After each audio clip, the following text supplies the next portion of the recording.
মদিনার আকাশে পবিত্র রমজান মাসের চাঁদ উঠেছে। সাহাবীদের ঘরে ঘরে আনন্দের বন্যা।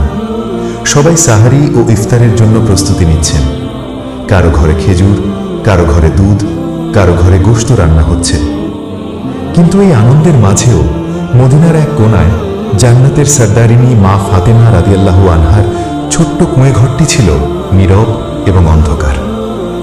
এই ঘরটি ছিল বিশ্বনবী হযরত মুহাম্মদ সাল্লাল্লাহু আলাইহি ওয়াসাল্লামের কলিজার টুকরা কন্যার ঘর। কিন্তু হায়, সেই ঘরে আজ উৎসবের কোনো আমেজ নেই। আছে শুধু দীর্ঘশ্বাস আর ক্ষুধার হাহাকার। মা ফাতেমা রাদিয়াল্লাহু আনহা ঘরের এক কোণায় বসে আছেন। তার সামনে একটি ছেঁড়া দস্তরখান বিছানো, কিন্তু সেই দস্তরখানে কোনো খাবার নেই। মাটির হাঁড়িগুলো উল্টানো, পানির মশকটিও প্রায় খালি। গত 2 দিন ধরে এই ঘরে চুলা জ্বলেনি। ফাতেমা রাদিয়াল্লাহু আনহা পরনে ছিল তালি দেওয়া একজোড়া কাপড়, তার হাতে জাতা ঘোরানোর ফোসকা। তিনি বারবার তার 2 শিশু সন্তান হাসান এবং হুসাইনের দিকে তাকাচ্ছেন। শিশু দুটি ক্ষুধার জ্বালায় ঘুমাতে পারছে না। তারা মায়ের আঁচল ধরে বলছেন, আম্মা জান, খুব ক্ষুধা পেয়েছে, কিছু খেতে দাও। ফাতেমা রাদিয়াল্লাহু আনহার বুক ফেটে কান্না আসছিল। তিনি জানতেন কাল থেকে রোজা, সাহারি খাওয়ার সময় হয়ে আসছে, কিন্তু ঘরে এক দানা খেজুরও নেই যা দিয়ে তারা সাহারি করবেন। তিনি কি তার স্বামী আলী রাদিয়াল্লাহু আনহুকে বলবেন? কিন্তু আলী রাদিয়াল্লাহু আনহু তো সকাল থেকে কাজের সন্ধানে বাইরে ছিলেন, এখনো ফেরেননি। তিনি জানতেন আলী খালি হাতে ফিরবেন না, কিন্তু ভাগ্যে যদি রিজিক না থাকে তবে কি করবেন? অন্যদিকে মদিনার রাস্তায় তখন হযরত আলী রাদিয়াল্লাহু আনহু ক্লান্ত পায়ে হাঁটছিলেন। তিনি একজন ইহুদির বাগানে সারাদিন পানি সেচের কাজ করেছিলেন। বিনিময়ে কিছু জব বা খেজুর পাওয়ার কথা ছিল, কিন্তু ইহুদি তাকে ঠকিয়েছিল বা কাজ শেষে বলেছিল কাল দেবে। আলী রাদিয়াল্লাহু আনহু খালি হাতে খালি পেটে ঘরে ফিরছিলেন। তার মনে ছিল প্রচণ্ড কষ্ট। তিনি ভাবছিলেন, আমি আল্লাহর রাসূলের জামাতা, অথচ আমি আমার স্ত্রী সন্তানদের মুখে সাহারির খাবার তুলে দিতে পারছি না। ফাতেমা হয়তো আমার অপেক্ষায় বসে আছে। তিনি ঘরে প্রবেশ করলেন। ফাতেমা রাদিয়াল্লাহু আনহা তাকে দেখে আশায় বুক বাঁধলেন, কিন্তু আলীর খালি হাত দেখে তিনি বুঝে গেলেন। তিনি কোনো অভিযোগ করলেন না, মুচকি হেসে বললেন, চিন্তা করবেন না, আল্লাহ যা করেন মঙ্গলের জন্যই করেন। হয়তো আল্লাহ চান আমরা তার প্রেমে না খেয়েই রোজা রাখি। রাতের শেষ প্রহর, সাহরির সময় শেষ হয়ে আসছে। হাসান এবং হুসাইন ক্ষুধার জ্বালায় কাঁদছে। আলী এবং ফাতেমা রাদিয়াল্লাহু আনহা একে অপরের দিকে তাকাতে পারছেন না। ফাতেমা রাদিয়াল্লাহু আনহা একটি মাটির গ্লাসে সামান্য পানি ঢাললেন। তিনি হাসান হুসাইনকে কোলে নিয়ে বললেন, বাবারা, আজ আমাদের ঘরে খাবার নেই, এই পানিটুকু পান করেই রোজা রাখো, আল্লাহ আমাদের জান্নাতে উত্তম খাবার খাওয়াবেন।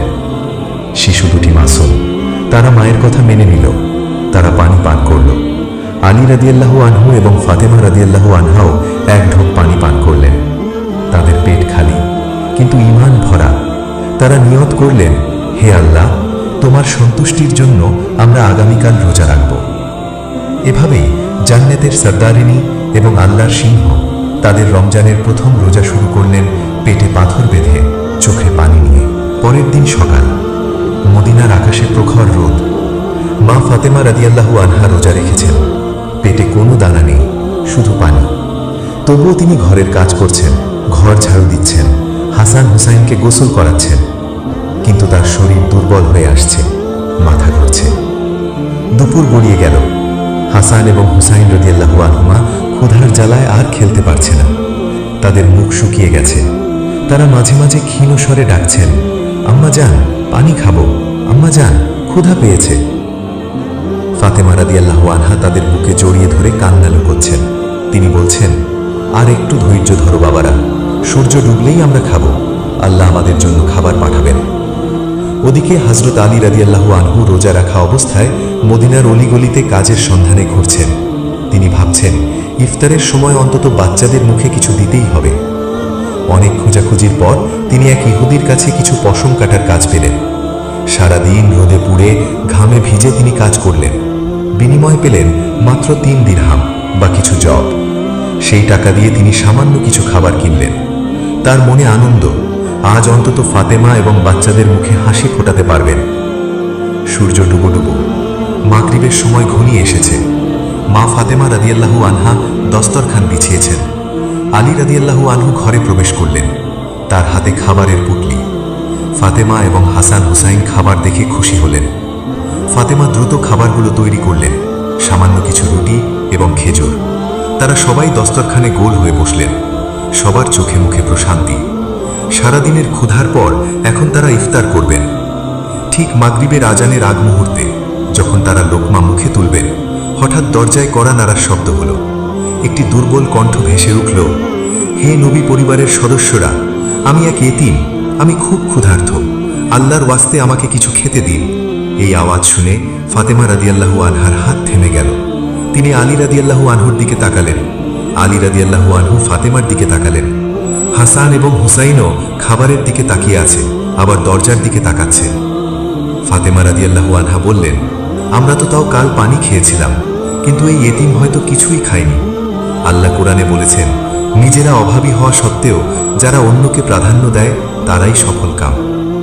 আলী রাদিয়াল্লাহু আনহু মুচকি হেসে বললেন, ফাতেমা, তুমি জান্নাতের সরদারিনী, তোমার সিদ্ধান্তই আমার সিদ্ধান্ত। হাসান এবং হুসাইনও বলল, আম্মাজান, আমাদের খাবার ওই এতিমকে দিয়ে দাও, আমরা পানি খেয়েই থাকব। ফাতেমা রাদিয়াল্লাহু আনহা উঠে গেলেন। দস্তরখানের সবটুকু খাবার, রুটি, খেজুর সব তিনি নিজের হাতে ওই এতিমকে দিয়ে দিলেন। এতিম দোয়া করতে করতে চলে গেল। আজান হলো। জান্নাতের সরদারিনী, আল্লাহর সিংহ এবং জান্নাতের যুবকদের সরদার, তারা সবাই শুধু পানি দিয়ে ইফতার করলেন। তাদের ঘরে এক টুকরো রুটিও রইল না। তারা হাসি মুখে আল্লাহর শুকরিয়া আদায় করলেন। তারা এশার নামাজ পড়ে শুয়ে পড়লেন, পেটে ক্ষুধার আগুন, কিন্তু অন্তরে ত্যাগের শান্তি। এভাবেই শুরু হলো তাদের দ্বিতীয় রোজা। প্রথম দিনের ইফতার হয়েছিল শুধু পানি দিয়ে। দ্বিতীয় দিনের সাহরির সময়ও ঘরে কোনো খাবার ছিল না। ফাতেমা রাদিয়াল্লাহু আনহা আবার পানি দিয়ে গ্লাস পূর্ণ করলেন। তিনি হাসান হোসাইনকে পানি পান করালেন। আলী রাদিয়াল্লাহু আনহু এবং নিজেও পানি পান করলেন। টানা 2 দিন দানা পানিহীন থাকার ফলে ফাতেমা রাদিয়াল্লাহু আনহার শরীর কাঁপছে, তার সুন্দর মুখটি ফ্যাকাশে হয়ে গেছে। হাসান এবং হোসাইন এতটাই দুর্বল হয়ে পড়েছে যে তারা আর উঠে দাঁড়াতে পারছে না। আলী রাদিয়াল্লাহু আনহু আবার কাজের সন্ধানে বের হলেন। তিনি জানেন, আজ যদি খাবার না আনতে পারেন তবে তার পরিবার হয়তো আর বাঁচবে না। তিনি পাগলের মতো কাজ খুঁজছেন। অবশেষে এক আনসারি সাহাবীর বাগানে কাজ পেলেন। সারাদিন রোজা রেখে ক্ষুধার্ত পেটে তিনি মাটি কাটলেন, পানি সেচলেন। আসরের সময় তিনি পারিশ্রমিক হিসেবে কিছু জব পেলেন। তিনি দ্রুত বাড়ি ফিরলেন। আলী রাদিয়াল্লাহু আনহুকে খাবার হাতে ফিরতে দেখে ফাতেমা রাদিয়াল্লাহু আনহার চোখে পানি এসে গেল। তিনি আল্লাহর শুকরিয়া আদায় করলেন। তিনি দ্রুত জব পিষে আটা বানালেন এবং রুটি তৈরি করলেন, সাথে কিছু খেজুরও ছিল। ইফতারের সময় হলো। দস্তরখানে গরম রুটি এবং খেজুর রাখা। হাসান এবং হোসাইনের চোখে আজ আনন্দের ঝিলিক। তারা খাবারের সুঘ্রাণে মাতোয়ারা। তারা ভাবছে, আজ আমরা পেট ভরে খাবো। ফাতেমা রাদিয়াল্লাহু আনহা তাদের মাথায় হাত বুলিয়ে দিচ্ছেন। তিনি ভাবছেন, আলহামদুলিল্লাহ, আজ আমার সন্তানদের মুখে খাবার তুলে দিতে পারবো। ঠিক যখন তারা ইফতার করার জন্য হাত বাড়ালেন, দরজায় আবার সেই শব্দ। একটি করুণ কণ্ঠ ভেসে এলো, হে নবী পরিবারের সদস্যরা, আমি এক মিসকিন, আমার ঘরে কোনো খাবার নেই, আমার সন্তানেরা ক্ষুধায় কাঁদছে, আল্লাহর ওয়াস্তে আমাকে কিছু খেতে দিন। এই আওয়াজ শুনে ফাতেমা রাদিয়াল্লাহু আনহা থমকে গেলেন। তার বুকের ভেতরটা যেন দুমড়ে মুচড়ে গেল। তিনি হাসান হোসাইনের মুখের দিকে তাকালেন। শিশু দুটির চোখ ছলছল করছে, তারাও বুঝতে পারছে কি হতে যাচ্ছে। আলী রাদিয়াল্লাহু আনহু ফাতেমার দিকে তাকিয়ে বললেন, ফাতেমা, আল্লাহ আমাদের আবার পরীক্ষা করছেন, তুমি কি চাও? ফাতেমা রাদিয়াল্লাহু আনহা চোখের পানি মুছে দৃঢ় কণ্ঠে বললেন, আমরা তো আল্লাহর সন্তুষ্টির জন্যই রোজা রেখেছি। আল্লাহ যদি চান আমরা না খেয়ে থাকি তবে তাই হোক। এই মিসকিনকে ফিরিয়ে দিলে কি আল্লাহ খুশি হবেন? হাসান হোসাইনও বলল, আম্মাজান, দিয়ে দাও, আমরা সবর করব। ফাতেমা রাদিয়াল্লাহু আনহা আবার দস্তরখানের সব খাবার, রুটি, খেজুর সবটুকু একটি পুঁটলায় বাঁধলেন। তিনি দরজায় গিয়ে মিসকিনের হাতে খাবার তুলে দিলেন। মিসকিন খুশি হয়ে দোয়া করতে করতে চলে গেল। আজান হলো। নবীজির কলিজার টুকরা কন্যা, তার স্বামী এবং 2 শিশু সন্তান টানা দ্বিতীয় দিনও শুধু পানি দিয়ে ইফতার করলেন। তাদের পেটে আগুন জ্বলছে, কিন্তু তাদের ঈমান পর্বতের মতো অটল। সেই রাতে ফাতেমা রাদিয়াল্লাহু আনহা আর শুতে পারলেন না। ক্ষুধার জ্বালায় তার ঘুম আসছিল না। তিনি জায়নামাজে দাঁড়িয়ে গেলেন। তিনি আল্লাহর কাছে কাঁদলেন, হে আল্লাহ, আমার বাচ্চার ক্ষুধার কষ্ট আমি সহ্য করতে পারছি না। তুমি আমাদের ধৈর্য দাও, আমাদের এই কুরবানি কবুল করো। এভাবেই কেটে গেল দ্বিতীয় রাত। সামনে অপেক্ষা করছে তৃতীয় এবং চূড়ান্ত পরীক্ষার দিন। টানা 2 দিন না খেয়ে থাকার পর তৃতীয় দিনের সাহরির সময় এলো। ফাতেমা রাদিয়াল্লাহু আনহার শরীর এখন আর চলছে না। তিনি উঠে বসতেও পারছেন না। হাসান এবং হোসাইন নিস্তেজ হয়ে পড়ে আছে। তাদের ঠোঁট শুকিয়ে ফেটে গেছে। আলী রাদিয়াল্লাহু আনহুর চোখে মুখেও চরম ক্লান্তির ছাপ। ফাতেমা রাদিয়াল্লাহু আনহা আবার পানি দিয়ে গ্লাস পূর্ণ করলেন, কিন্তু আজ পানি পান করাও তাদের জন্য কঠিন হয়ে পড়েছে। গলা শুকিয়ে কাঠ হয়ে আছে।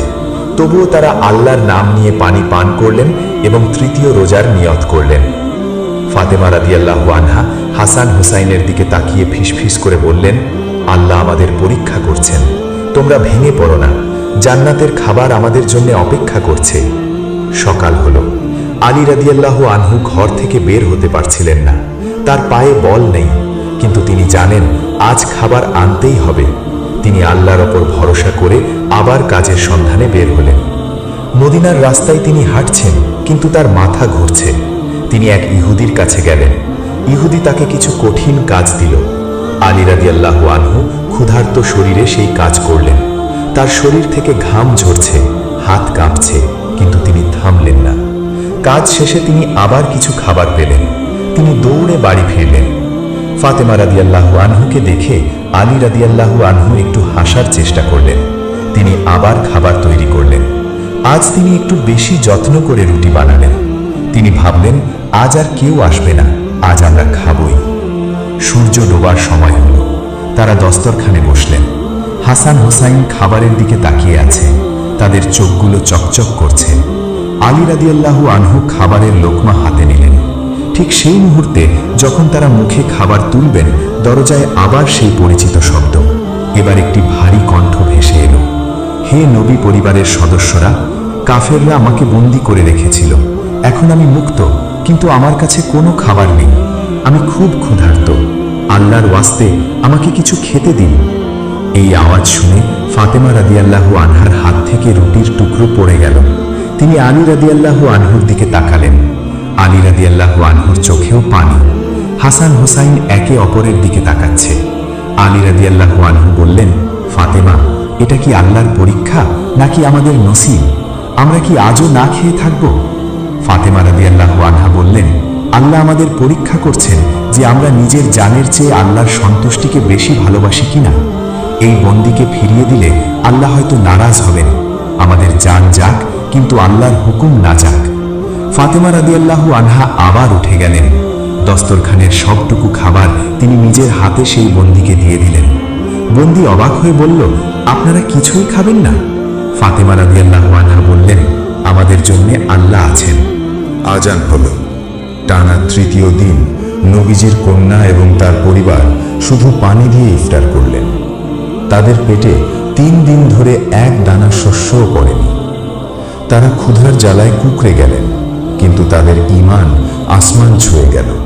টানা 3 দিন এবং 3 রাত কোনো দানা পানি ছাড়া শুধু ইফতারে পানি পার করার পর চতুর্থ দিনের সকাল যখন হলো, তখন হযরত আলী রাদিয়াল্লাহু এবং মা ফাতেমা রাদিয়াল্লাহু এর অবস্থা বর্ণনাতীত।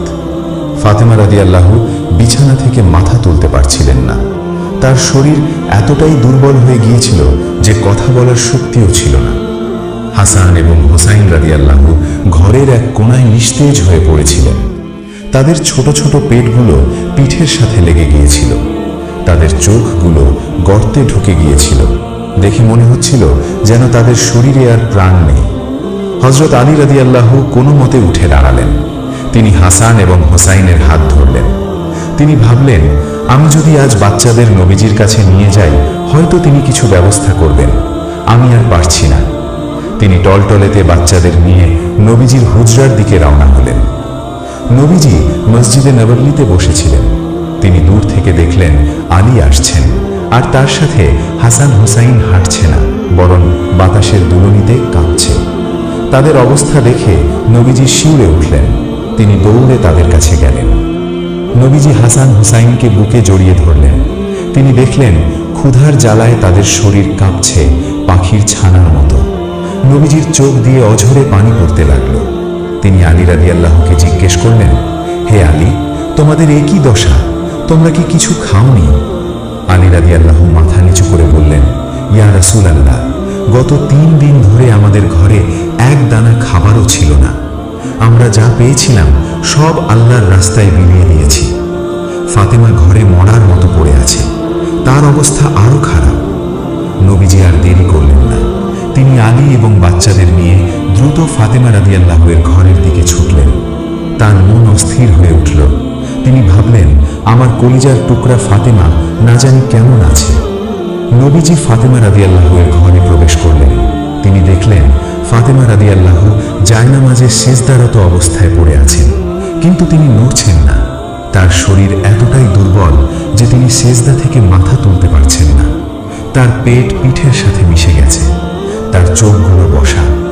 নবীজি দৌড়ে গিয়ে ফাতেমার মাথা নিজের কোলে তুলে নিলেন। তিনি ডাকলেন, ফাতেমা, মা আমার, চোখ খোলো। ফাতেমা রাদিয়াল্লাহু কষ্ট করে চোখ মেললেন। বাবার মুখ দেখে তিনি হাসার চেষ্টা করলেন, কিন্তু তার ঠোঁট নড়ল না। তার চোখ দিয়ে শুধু পানি গড়িয়ে পড়ল। নবীজি ফাতেমার এই অবস্থা দেখে ডুকরে কেঁদে উঠলেন। তিনি আল্লাহর কাছে ফরিয়াদ করলেন, হে আল্লাহ, এরা আমার পরিবার, এরা আমার কলিজা। এদের এই কষ্ট আমি আর সহ্য করতে পারছি না। তুমি এদের প্রতি দয়া করো, এদের জন্য আসমানি রিজিক পাঠাও। নবীজির দোয়া শেষ হতে না হতেই আসমান থেকে জিবরাইল আলাইহিসসালাম বিদ্যুতের গতিতে নেমে এলেন। তার হাতে ছিল জান্নাতের নূরের তৈরি এক থালা। তার মুখে ছিল হাসি। জিবরাইল আলাইহিসসালাম বললেন, আসসালামু আলাইকুম ইয়া রাসূলুল্লাহ। আল্লাহ আপনাকে এবং আপনার পরিবারকে সালাম জানিয়েছেন। আল্লাহ তাদের এই 3 দিনের ত্যাগে এতটাই খুশি হয়েছেন যে তিনি তাদের শানে পবিত্র কুরআনের আয়াত নাজিল করেছেন। জিবরাইল আলাইহিসসালাম সেই থালাটি নবীজির সামনে রাখলেন। নবীজি ওপরের ঢাকনাটি সরালেন। সাথে সাথে পুরো ঘর জান্নাতের সুঘ্রাণে ভরে গেল। থালায় ছিল জান্নাতের তাজা ফল, গোশত এবং পানীয়। নবীজি নিজের হাতে ফাতেমা রাদিয়াল্লাহুকে সেই খাবার খাওয়ালেন, হাসান হোসাইনকে খাওয়ালেন, আলী রাদিয়াল্লাহুকে খাওয়ালেন। জান্নাতের খাবার পেটে যাওয়া মাত্রই তাদের সব ক্ষুধা, ক্লান্তি এবং দুর্বলতা নিমিষেই দূর হয়ে গেল। তাদের চেহারা চাঁদের মতো উজ্জ্বল হয়ে উঠল। কিন্তু আশ্চর্যের বিষয় হলো, তারা পেট ভরে খাওয়ার পরেও সেই পাত্রের খাবার বিন্দুমাত্র কমল না। পাত্রটি যেমন ছিল তেমনই পূর্ণ রয়ে গেল। ফাতেমা রাদিয়াল্লাহু অবাক হয়ে বললেন, ইয়া রাসূলুল্লাহ, আমরা সবাই খেলাম, কিন্তু খাবার তো শেষ হলো না। এ কেমন কুদরত? নবীজি মুচকি হেসে বললেন, হে ফাতেমা, এটা জান্নাতের খাবার। এটা কখনো শেষ হয় না যতক্ষণ না আল্লাহ চান।